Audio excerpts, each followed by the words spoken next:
नमस्कार। जरा सोचिए, जो ऐप आपके फोन की जान है, अब वो आपके घर की सबसे बड़ी स्क्रीन पर दस्तक दे रही है।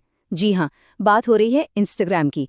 और ये एक ऐसा कदम है जो शायद टीवी देखने के पूरे तजुर्बे को हमेशा हमेशा के लिए बदल कर रख दे। चलिए समझते हैं कैसे। तो चलिए थोड़ा और गहराई में चलते हैं।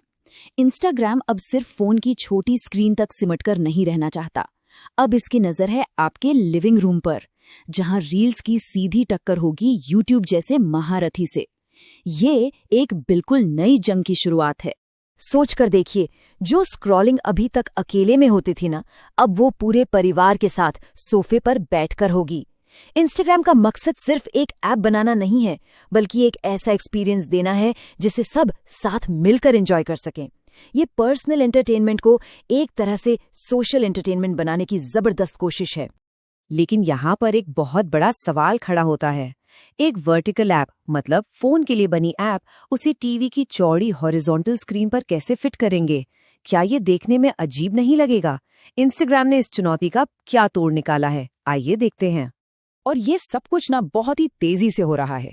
सिर्फ 2 महीने के अंदर, दिसंबर 2025 से फरवरी 2026 तक, इंस्टाग्राम अमेज़न से छलांग लगाकर गूगल टीवी पर पहुंच गया।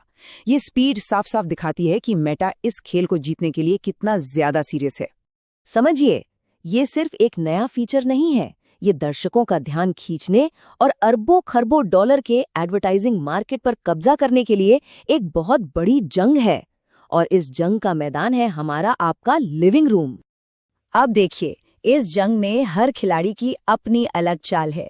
इंस्टाग्राम अपने सोशल कनेक्शन का फायदा उठा रहा है, टिकटॉक अपने जबरदस्त एल्गोरिदम पर दाव खेल रहा है, और यूट्यूब, वो तो अपनी विशाल वीडियो लाइब्रेरी के साथ पहले से ही इस खेल का बादशाह बना बैठा है। मतलब ये मुकाबला बहुत दिलचस्प होने वाला है। आंकड़े कभी झूठ नहीं बोलते। नीलसन के डेटा के मुताबिक अमेरिका में टीवी पे जितना भी कंटेंट देखा जाता है, उसका करीब करीब 10% हिस्सा अकेले यूट्यूब का है। ये एक ऐसा गुलायत है जिसे इंस्टाग्राम जैसा डेविड अब चुनौती देने निकला है। देखना यह है कि वो कामयाब होगा या नहीं। और देखिए, ये बात कोई और नहीं बल्कि खुद इंस्टाग्राम के हेड एडम मोसेरी मानते हैं कि उन्हें टीवी पर बहुत पहले आ जाना चाहिए था। उनका ये बयान साफ बताता है कि मेटा के लिए ये कदम कितना ज्यादा जरूरी है, और वो इस मौके को अब किसी भी कीमत पर हाथ से जाने नहीं देना चाहते। अच्छा, तो ये तो हो गई बड़ी बड़ी स्ट्रैटेजीज की बातें। अब जरा देखते हैं कि ये ऐप असल में काम कैसे करता है। क्या टीवी पर रील्स देखना उतना ही मजेदार होगा जितना फोन पर स्क्रॉल करने में आता है? इसे इस्तेमाल करना तो समझ लीजिए बच्चों का खेल है। बस ऐप डाउनलोड करो, अपने फोन से QR कोड स्कैन करो और हो गया काम। आप तुरंत रील्स की कभी न खत्म होने वाली दुनिया में पहुंच जाएंगे। ये बिल्कुल वैसा ही है जैसे आप टीवी पर चैनल बदलते हैं। रील एक के बाद एक अपने आप चलती रहती हैं। और सबसे दिलचस्प बात यह है कि वीडियो को वर्टिकली रखा गया है और उसके दोनों तरफ खाली जगह छोड़ दी गई है। ये एक ऐसा फैसला है जो इस पूरे एक्सपीरियंस को बाकियों से बिल्कुल अलग बनाता है। अब आते हैं असली मुद्दे पर, पैसा। क्योंकि ये सिर्फ कोई छोटा मोटा एक्सपेरिमेंट नहीं है, ये एक बहुत बड़ा, बहुत महंगा दाव है। और इसके पीछे जो रकम लगी है वो सच में हैरान कर देने वाली है। 50 अरब डॉलर। जरा इस नंबर को फिर से सुनिए, 50 अरब डॉलर। ये सिर्फ एक नंबर नहीं है, ये रील्स की सालाना कमाई है, जो कोका कोला और नाइकी जैसी दुनिया की बड़ी बड़ी कंपनियों के बराबर है। यही वो ताकत है जो मेटा को टीवी की दुनिया में इतना बड़ा दाव खेलने का हौसला दे रही है।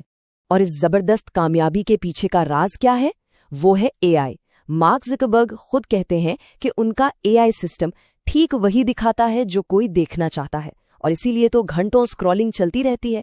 और यही वजह है कि मेटा की कमाई आसमान छू रही है। मतलब सीधा सा है, टीवी पर दिखने वाले एड्स मोबाइल वाले एड्स से कहीं ज्यादा महंगे बिकते हैं। क्यों? क्योंकि ब्रांड्स लिविंग रूम में एक साथ बैठे ध्यान से देख रहे दर्शकों तक पहुंचने के लिए बड़ी रकम देने को तैयार रहते हैं। और इंस्टाग्राम इसी सोने की खान में से अपना हिस्सा चाहता है। तो क्या इंस्टाग्राम के लिए ये रास्ता फूलों से भरा होगा? बिल्कुल नहीं। चलिए देखते हैं कि इस लड़ाई में इंस्टाग्राम के सामने कौन सी बड़ी चुनौतियां मुंह बाए खड़ी हैं। देखिए, चुनौतियां बहुत सारी हैं। वो वर्टिकल वीडियो शायद स्क्रीन पर अजीब लगे, रिमोट से स्वाइप करने में वो मज़ा नहीं आएगा जो उंगली से आता है। और सबसे बड़ा सवाल ये है, क्या लोग सच में टीवी पर घंटों तक छोटे छोटे वीडियो देखना पसंद करेंगे? और आखिर में ये सवाल सिर्फ इंस्टाग्राम के लिए नहीं, बल्कि हम सब के लिए है। क्या हम अपने फ़ोन की लत को छोड़कर टीवी पर स्क्रॉल करने के लिए तैयार हैं? जवाब जो भी हो, एक बात तो पक्की है, हमारे लिविंग रूम में एंटरटेनमेंट की सबसे बड़ी जंग अब शुरू हो चुकी है।